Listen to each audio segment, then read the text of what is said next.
Hello student, ये कक्षा 10वीं का पूरा ये पेपर है जो कि आज पेपर दिनांक 5 फरवरी को आया है ना। और इसका पूरा सॉल्यूशन आपको बताने वाला हूँ। बहुत बच्चे कमेंट कर रहे थे सर कक्षा 10वीं का हिंदी का आप सॉल्यूशन बताइए, सॉल्यूशन कितने समय आएगा।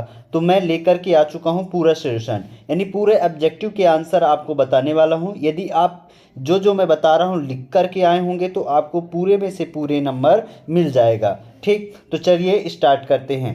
तो यहाँ पास अब देखिए ये पेपर है आपका, और यहाँ पास क्या होगा अब देखते जाइएगा।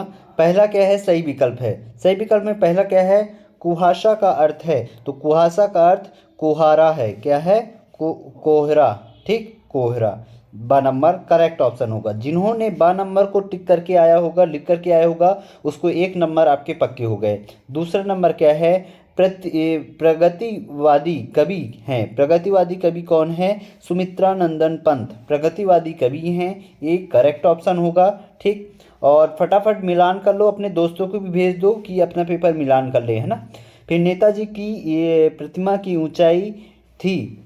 तो नेताजी की प्रतिमा की ऊंचाई कितनी थी, 2 फुट थी। ठीक, ये करेक्ट ऑप्शन होगा। फिर अगला क्वेश्चन क्या है, यहाँ पास देखिए कमल का जादूगर किसे कहा जाता है। तो कलम का जादूगर किसे कहा जाता है, तो राम वृक्ष बोनीपुरी को कलम की जादू कहा जाता है। ठीक, सूर सारावली के कवि का नाम है। तो सूर सारावली की कवि का नाम है, तो इसके कवि का नाम क्या है, सूरदास। सूर सारावली किसने लिखा था, सूरदास ने लिखा था। ठीक, फिर कवि निराला का जन्म हुआ था। तो कवि निराला का जन्म 1899 में हुआ था। कब हुआ था, 1899 में। सा करेक्ट ऑप्शन होगा।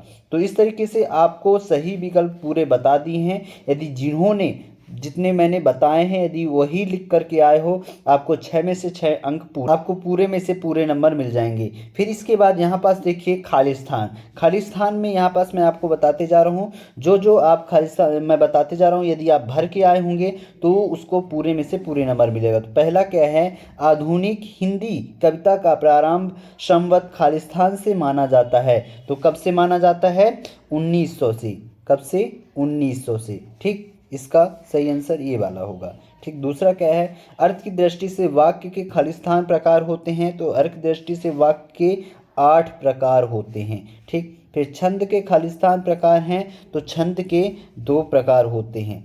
ठीक, एक मात्रिक छंद और दूसरा वार्णिक छंद होता है। फिर बल्लभाचार्य खालिस्तान के गुरु थे।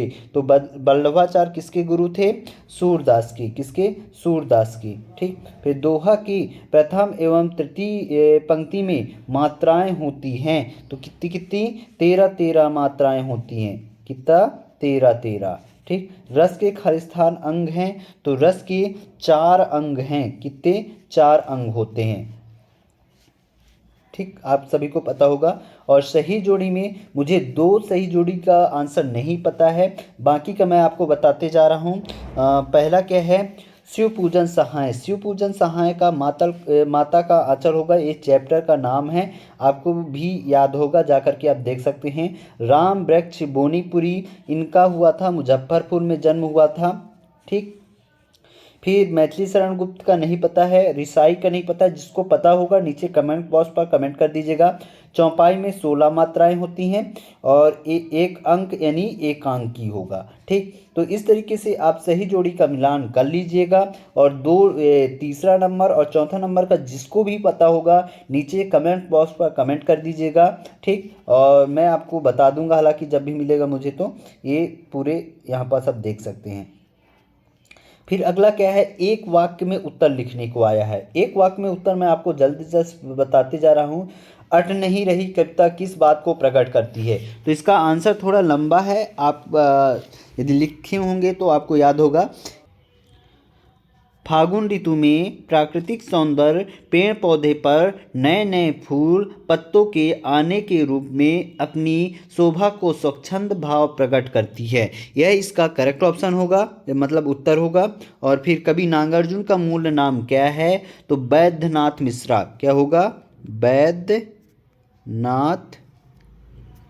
मिश्रा। ठीक, जिन्होंने लिखा होगा उसका करेक्ट हो जाएगा।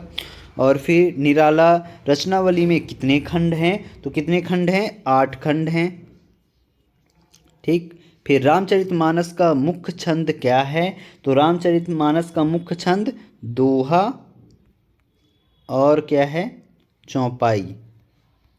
ठीक, दोहा और चौपाई 2 छंद हैं। ठीक, मुख्य छंद 2 रूप से माना गया है रामचरितमानस का, दोहा और चौपाई। ठीक। विनय पत्रिका की रचना किस भाषा में हुई है, तो ब्रज भाषा में। किस भाषा में, ब्रज भाषा में। और कामयनी किसकी रचना है, तो जयशंकर प्रसाद। किसकी रचना है, जयशंकर प्रसाद जी की है। ठीक। और यहाँ पास देखिए सत्यासत्य मैं आपको बताते जा रहा हूँ। सत्यासत्य में पहला, पर्वतीय सुंदरता मन को नहीं भाती है, तो पर्वतीय सुंदरता मन को भाती है ये होगा, तो ये ऑप्शन गलत हो गया। फिर संस्मरण में कल्पना तत्व की प्रधानता होती है, तो इसमें संस्मरण में कल्पना तत्व की प्रधानता, विशिष्ट स्थान नहीं है कल्पना की। ठीक, तो ये होगा गलत। ठीक। फिर तीसरा क्या है, हिंदी का प्रथम उपन्यास परीक्षा गुरु को माना गया है, ये सत्य होगा। ठीक। कहानी के कितने तत्व होते हैं, तो 6 होते हैं, ये भी सत्य है। श्री कृष्ण ने गोपियों को समझाने उद्धव को भेजा था, तो ये भी सत्य होगा। क्या होगा, सत्य होगा। ठीक। बिस्मिल्लाह खां हिंदू मुस्लिम एकता के समर्थक थे, ये भी सत्य होगा। यानी पहला और दूसरा असत्य होगा, बाकी पूरे सत्य होंगे। यदि आपने लिखा होगा तो आपको पूरे के पूरे नंबर मिल जाएंगे। तो सभी सेट वाले बच्चों अच्छे से देख लो, और इन सभी के आंसर तो आप खुद ही ढूंढ लिए होंगे और आपको पता ही होगा। और प्यारे बच्चों, मैं डेली के डेली ऐसे ही आपको पूरा सोल्यूशन बताते जाऊंगा पेपर के लास्ट में। ठीक ना, पूरे ऑब्जेक्टिव आपको बता दिया करूंगा, आकर के मिलान कर लिया करिए। आज थोड़ा सा लेट हो गया, लेकिन डेली की डेली आपको समय पर मिल जाएगा। मिलते हैं अगले वीडियो पर, तब तक के लिए जय हिंद जय भारत।